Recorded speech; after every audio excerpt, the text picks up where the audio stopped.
오늘 우리가 누가복음 7장 11절부터 17절까지 말씀을 통하여서 내가 내게 말하노니 라는 제목으로 함께 은혜를 나누겠습니다. 우리가 지난 시간에는 예수님께서 가버나움에서 백부장의 종을 고치는 그 일을 함께 나누었습니다. 이 가버나움은 갈릴리의 북쪽에 있었다고 그랬죠. 그런데 오늘 예수님께서 가시는 곳은 나인이란 성입니다. 이 나인이라는 성은 가버나움에서 한 두세 시간 정도 남쪽으로, 갈릴리 남쪽으로 내려오다 보면 있는 작은 성인데, 이 나인이라는 성은 아름답다라는 뜻을 지닌 그런 성이에요. 예수님께서 그의 제자들과 그리고 예수님을 따르는 많은 무리들과 함께 이 나인성에 가까이 오셨는데, 나인성에 들어가기 전에 한 장례 행렬을 만납니다. 이 장례 행렬을 만나는데 한 죽은 사람들이 메고 나오는 것이에요. 한 죽은 사람을 사람들이 메고 나오는데 이 죽은 사람은 독자라고 말씀하고 있습니다. 12절에 이 죽은 자는 한 어머니의 독자다라고 했는데, 이 독자라는 것은 아들만 독자인 것이 아니라 유일한 자녀예요. 딸도 없는 유일한 아들, 하나밖에 없는 아들이란 뜻입니다. 이 독자가 죽은 거예요. 그런데 이 독자가 죽은 것도 굉장히 큰 슬픔이지만 그 전에 보니까 그의 어머니는 과부였다라고 말씀합니다. 이 여인이 그 살아왔던 그 삶의 고난의 길이 보이는 겁니다. 어떤 이유에서인지 모르지만 남편이 먼저 죽은 거죠. 그런데 유대 시대에 있어서 예수님 당시에 남편이 먼저 죽었다는 것은 이 여인에게 있어서는 앞으로 살아갈 일이 막막해지는 겁니다. 주변에 도움이 없이는 살아갈 수 없는 그런 현실에 직면하게 된 거죠. 남편이 죽어 살아갈 길이 막막한 그 여인에게 살아야 할 하나의 소망, 그 모든 삶을 견뎌내야 할 하나의 소망이 있었다면 그것은 아들이 있었다는 거예요. 아들이 있었다는 거. 그 아들이 유일한 삶의 이유이고, 그리고 그가 앞으로 바라봐야 될 소망이 된 겁니다. 그런데 그 유일하게 바라보았던 한 아들이 장성하여서 청년이 되었는데, 이 청년의 때에 그냥 죽음을 맞이한 거예요. 여러분, 이 여인에게 더 이상 무슨 소망이 있겠습니까? 남편 없이 자녀를 키우는 그 힘들고 어려운 삶의 여정들을 지나왔는데, 이제 그 남편에게 의지할 마음을 아들에게 주어서 아들에게 의지할 그 순간에 아들이 죽어버리고 만 거예요. 이 여인에게는 이제 삶의 빛이 사라진 겁니다. 아주 깊은 그 절망, 그리고 끊이지 않는 슬픔이 이 여인에게 그냥 남아있을 뿐이에요. 굉장히 혹독한 현실에 직면하고 만 겁니다. 그런데 이 여인의 삶을 생각하면서 생각나는 한 사람이 누구냐면 바로 욥이에요. 욥의 삶도 이 여인 못지않는 그런 절망을 경험했고 슬픔을 그 마음에 품고 있었던 삶을 살았죠. 욥기 1장 말씀을 보면 욥은 동방에서 큰 자라고 했습니다. 이 큰 자라는 것은 굉장히 부요했음을 말하고 가장 큰 영향력을 나타낼 수 있는 사람이 바로 욥이었다는 것입니다. 그리고 그는 다복한 가정을 이루었어요. 자녀들이 아들이 7, 그리고 딸이 3입니다. 이 자녀들이 보통은 남자들이 갖는 그 식탁의 교제는 매우 귀하게 여겼거든요. 여기 계신 모든 그 여성분들에게는 죄송하지만 그때는 여성이 그 남자들의 모임에 끼울 수가 없었어요. 그런데 이 자녀들은 자기의 누이들마저 굉장히 귀하게 여겼어요. 그래서 남자들이 모이는 그곳에 자기 누이들도 초청해서 항상 함께 식탁의 교제를 나누는 그러한 가정이었습니다. 그 식탁의 교제가 끝나고 나면 욥은 행여나 자기의 자녀들이 하나님께서 기뻐하지 않는 일을 행하였을까 봐 하나님 앞에 제사를 드리며 그가 알지 못하는 죄를 지었을지라도 하나님께서 용서해 주시기를 간구했어요. 이와 같이 욥은 영적으로도 육적으로도 하나님께서 인정하실 만한 사람이었습니다. 사탄을 향해서 하나님께서 자신 있게 나의 종 욥을 보았느냐라고 말할 정도로 욥은 완전하고 온전한 사람이었다는 거예요. 그런데 이러한 욥의 삶이 하루아침에 뒤바뀌어 버립니다. 종들이 비보를 가지고 한순간에 달려오는 겁니다. 큰일 났습니다. 스바 사람들이 와서 당신의 모든 재물을 약탈해 갔습니다. 그리고 갈대아 사람들이 와서 당신의 모든 낙타와 재산들을 강탈해 갔습니다. 사람들이 와서 그러한 것들을 강탈해 갔다는 것은 그래도 어느 정도 이해를 하겠는데 하늘에서 불이 내려서 당신의 모든 양들을 태워버렸습니다. 도저히 감당할 수 없는 일이 벌어진 거죠. 특히나 요즘 같은 시대에 자신의 모든 물질, 재산들이 사라졌다고 했을 때는 그것은 상상할 수 없는 일이 벌어진 겁니다. 자신의 재산을 잃어버린 것도 감당할 수 없는 그런 아픔인데 얼마 있지 않아서 한 종이 또 달려옵니다. 큰일 났습니다. 그런데 이것은 자기의 재산을 잃어버린 것과는 차원이 다른 거예요. 맏 아들의 집, 곧 장자의 집에서 아들 7과 딸 3명이 함께 모여서 식탁의 교제를 나누고 있는데 갑자기 거친 들에서 일어난 큰 광풍이 집을 쳤고 그 집이 무너져 버렸습니다. 그리고 그 안에서 식탁의 교제를 나누고 있던 모든 자녀들이 다 죽고 말았습니다. 하루아침에 아들 7과 딸 3명이 죽음을 맞이한 거예요. 저는 그걸 어떻게 감당할 수 있겠습니까? 그런데 욥 자신도 2중 3중의 고를 당한 것이 머리끝에서 발끝까지 종기가 나서 그 가려움을 이기지 못해 질그릇으로 자기의 몸을 긁어야만 그 고통을 견딜 수 있는, 그 아픔을 견딜 수 있는 비참한 삶의 나락으로 떨어져 버리고 맙니다. 거기에 고통을 더하려고 자기의 아내는 무엇이라고 말합니까? 차라리 하나님을 원망하고 죽어라. 당신의 살아있는 모습을 보니까 사람 사는 게 아니라는 것이죠. 그런 모습으로 어떻게 살려고 하느냐. 차라리 죽어라. 그것이 더 편해 보이고 좋아 보일 것 같다는 것입니다. 그러한 아내의 혹독하고 뼈아픈 그런 독설들을 하루하루 감내하면서 욥이 살아갔다는 말이에요. 여러분, 그것은 자신이 경험해보지 않고서는 도저히 알 수 없는 그런 슬픔과 절망의 깊이입니다. 그런데 생각해 보니까 믿음의 선진들의 모든 삶들이 이것과는 별반 다르지 않는 삶들을 살아가고 있었다는 것이죠. 여러분, 우리가 요셉을 생각할 때에 요셉은 애굽의 총리가 되어서 그가 누렸던 권세, 부귀, 영광, 이것을 바라봅니다. 그런데 그가 그 총리의 자리에 이르기까지 걸어갔던 그 여정들은 쉽게 상상할 수 없는 길이었거든요. 자기 형제들로부터 배신을 당했어요. 종으로 팔려가게 되는 것이죠. 또 종으로 팔려갔을 때는 집 주인의 아내가 유혹했지만 오히려 요셉이 유혹하여 그 집 주인의 아내를 간음하려고 한 것 같이 꾸며가지고 요셉을 옥에 보내버립니다. 굉장히 억울한 일을 당한 거예요. 그런 모든 과정들을 지나서 애굽의 총리의 자리에 이르렀던 것입니다. 다윗도 사울의 그 생명을 위협하는 그런 시간들을 인내하고 견뎌냈던 그 모든 시간들을 지나온 겁니다.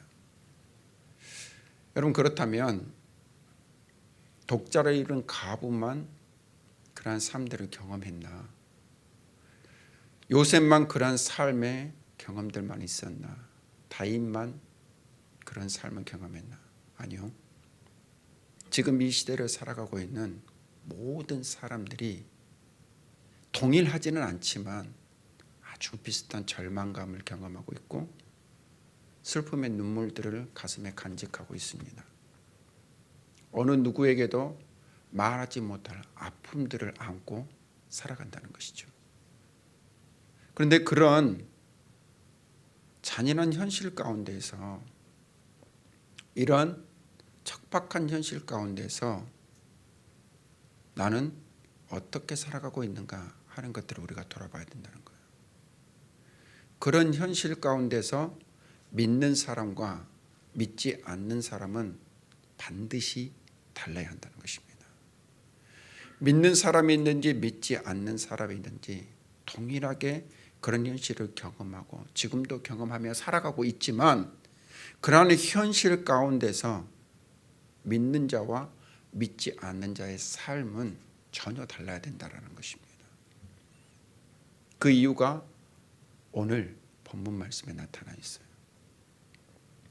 독자를 잃은 과부가 자기 아들을 앞세워 뒤를 따를 때 많은 사람들도 그 여인을 위로하기 위해서 그 성에서 나왔어요.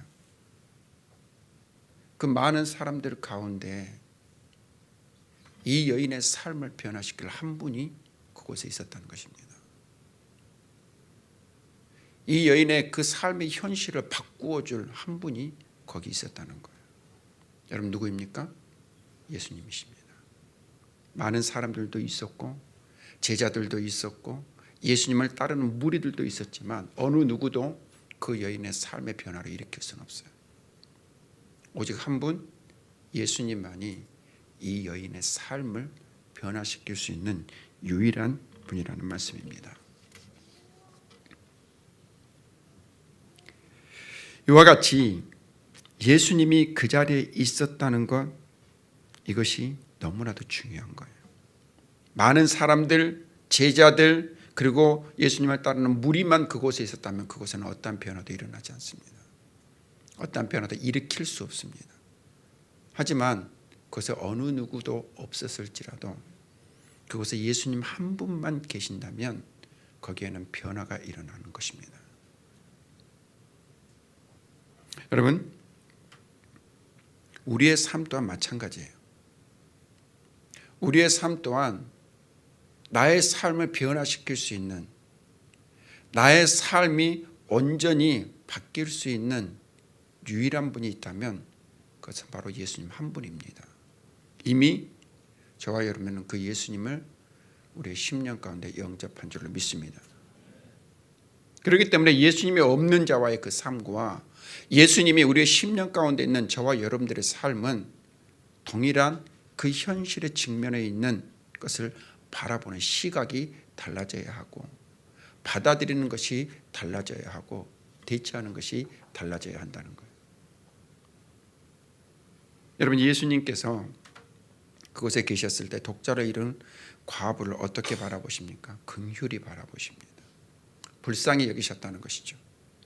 그리고 그 여인에게 가서 말씀합니다. 울지 말라. 어떻게 보면 이 여인이 예수님의 말씀을 많은 사람들이 그녀에게 건넨 한마디 위로의 말로 받아들일 수도 있어요. 우리가 보통 슬픔을 당하고 아픔을 당하는 사람들을 볼 때 이제 그만 울어라. 그리고 현실을 받아들여라. 다시 힘을 내야지. 다시 살아야지. 그러한 위로의 말을 얼마든지 건넬 수 있다는 말씀이에요. 그 위로의 말이 잠깐의 힘이 될 수는 있어요.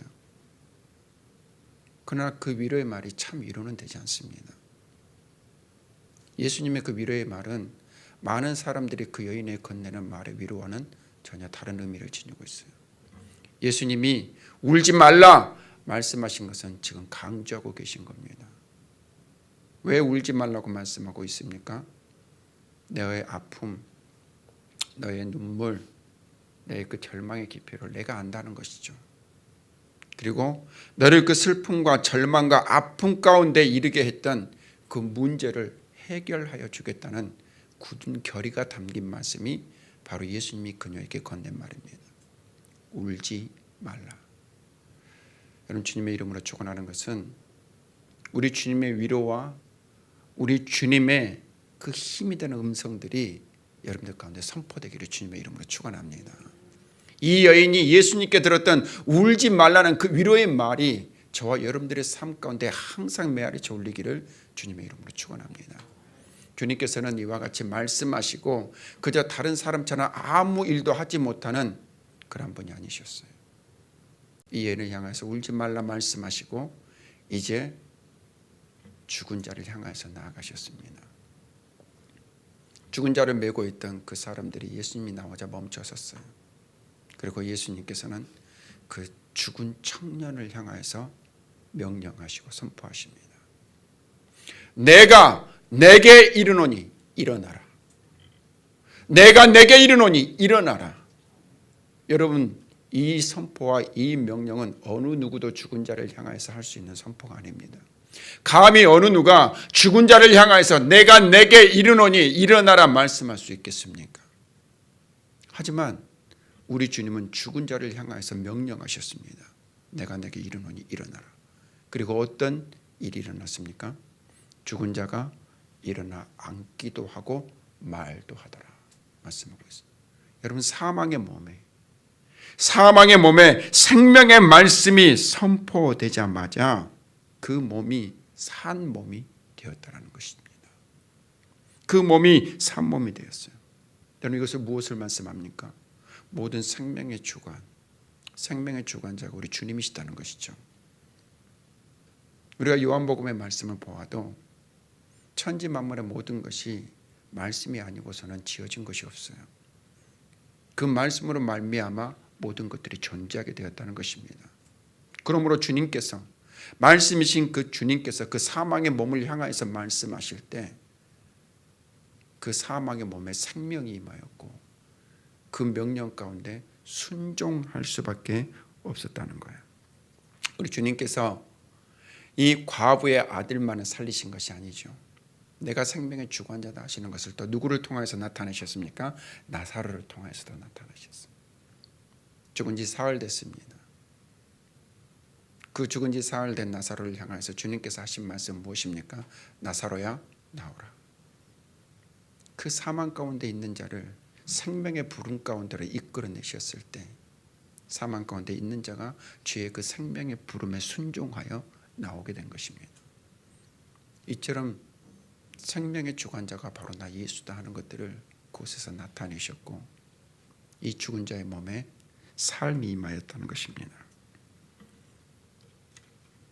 그 독자를 입은 과부에게 어느 누구도 줄 수 없었던, 어느 누구도 행할 수 없었던 참 위로를 그녀에게 은혜로 베풀어 주셨고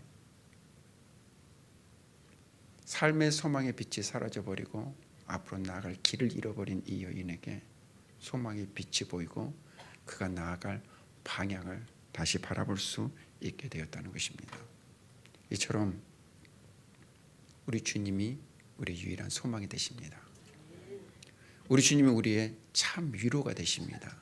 그렇기 때문에 동일한 현실, 동일한 상황 가운데서 우리가 어떻게 그것을 맞이하고 어떻게 그것을 우리가 이겨나가야 할 것인가 하는 것들은 믿는 자와 믿지 않는 자가 극명하게 차이가 난다라는 거예요.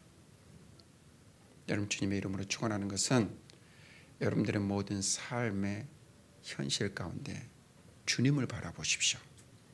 주님을 바라보십시오. 다른 그 어떤 것도 아닌 주님의 음성에 귀를 기울이십시오.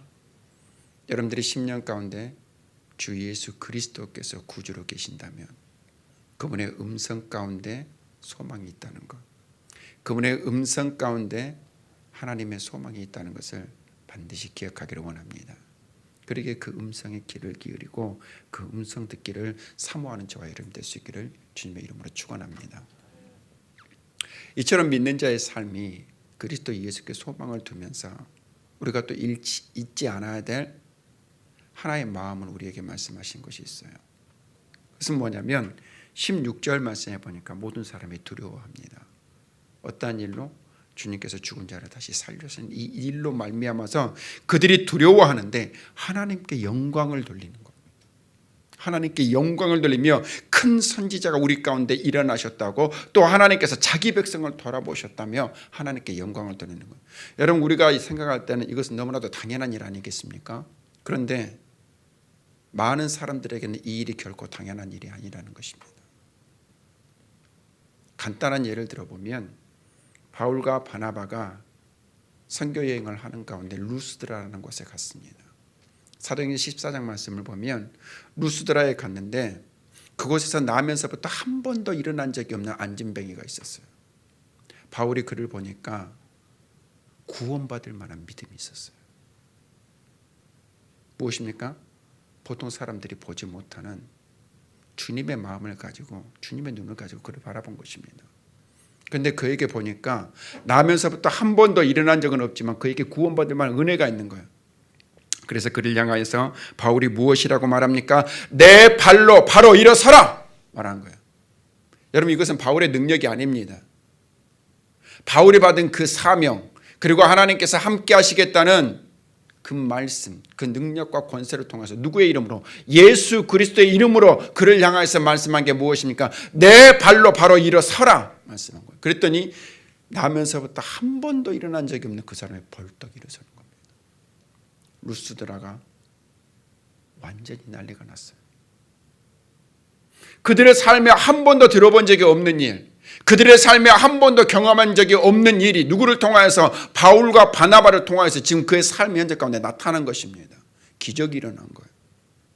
그렇다면 오늘 우리가 보았던 이 누가복음의 말씀이라면 그 기적을 바라보았던 사람들은 누구에게 영광을 돌려야 됩니까? 하나님께 영광을 돌려야 됩니다. 그러나 그 사람들은 결코 그렇지 않습니다.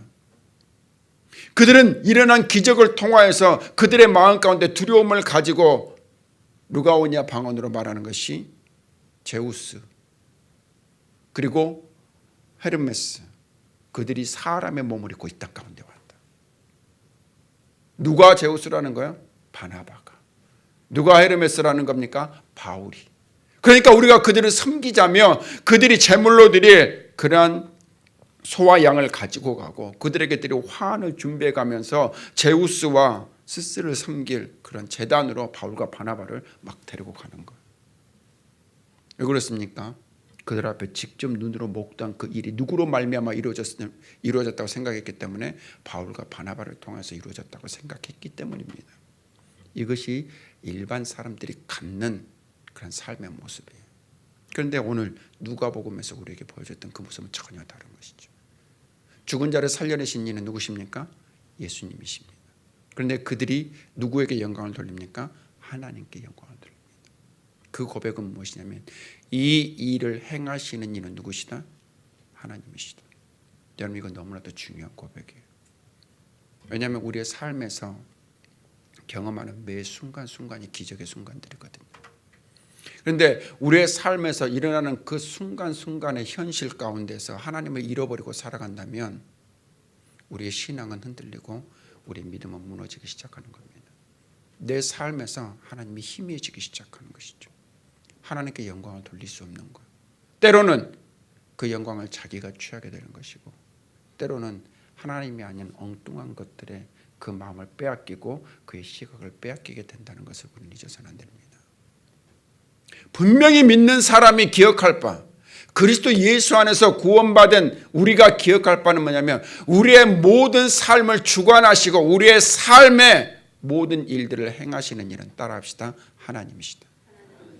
이 고백을 절대 잊어버리면 안 돼요. 그래야 흔들리지 않는 것입니다. 여러분, 생각해보면 아들을 잃은, 독자를 잃은 그 과부에게 죽은 아들이 살아나는 것만 여러분 기적입니까? 욥이 고난을 당하고 있을 때 하나님께서 다시 회복시켜주는 것, 여러분 이것만 기적입니까? 홍해가 갈라짐으로 그들이 마른 땅과 같이 이스라엘 백성이 건너는 것만 여러분 기적입니까? 여리고를 향해서 이스라엘 백성들이 소리쳐 외쳤을 때 여리고가 무너지는 것만 여러분 기적입니까? 아니요. 그런 것들만이 기적이 아닙니다. 그리스도 예수 안에서 믿는 모든 자의 삶은 그 시작부터 끝이 기적이라는 것을 여러분 반드시 기억하기를 원합니다. 아멘. 내가 아침에 일어나 호흡할 수 있는 것 자체도 하나님의 은혜로 말미암은 기적입니다. 내가 하루하루를 살아가는 그 힘을 얻을 수 있는 것, 그것도 하나님께서 은혜로 우리에게 베풀어 주신 기적이라는 것입니다. 내가 살아있기 때문에, 내가 힘이 있기 때문에, 내가 능력이 있기 때문에 나는 그러한 삶을 살아가고 있다? 아니요. 생명과 호흡과 만물을 충만하게 하시는 이는 하나님이시라는 거예요.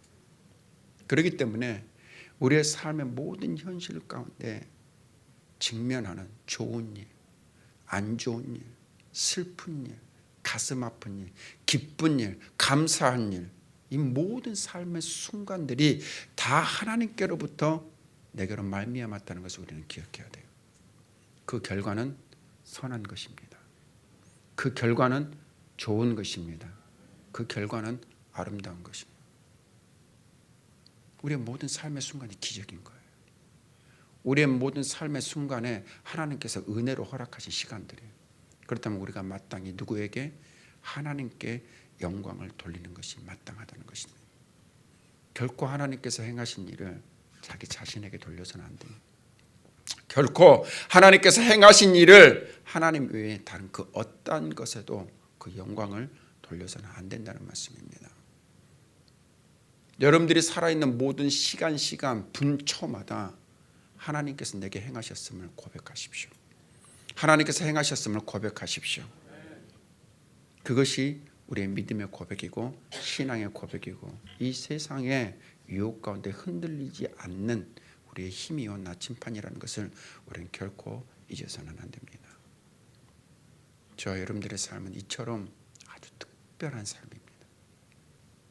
하나님께서 나의 위로가 되시는 삶, 하나님께서 나의 능력이 되시는 삶, 내 삶을 그의 뜻에 합당하게 변화시켜 나가는 그런 삶을 저와 여러분들이 살아가고 있다는 것입니다. 그러므로 우리가 살아가고 있는 그 모든 삶을 이겨내십시오. 우리가 살아가고 있는 그 모든 삶을 하나님께 영광 돌리십시오. 그럴 때 하나님께서 우리의 삶을 그의 선하신 뜻 가운데서 가장 완전하고 온전한 길로 이끄시고 그 가운데서 아름다운 열매들을 맺게 하실 줄로 믿습니다. 오늘 우리에게 주신 이 말씀을 여러분 기억하시길 원합니다. 독자라 이른 과부에게 주님께서는 울지 말라 말씀하셨고 그 과부의 그 아픔과 슬픔의 근원들을 바꿔주셨습니다.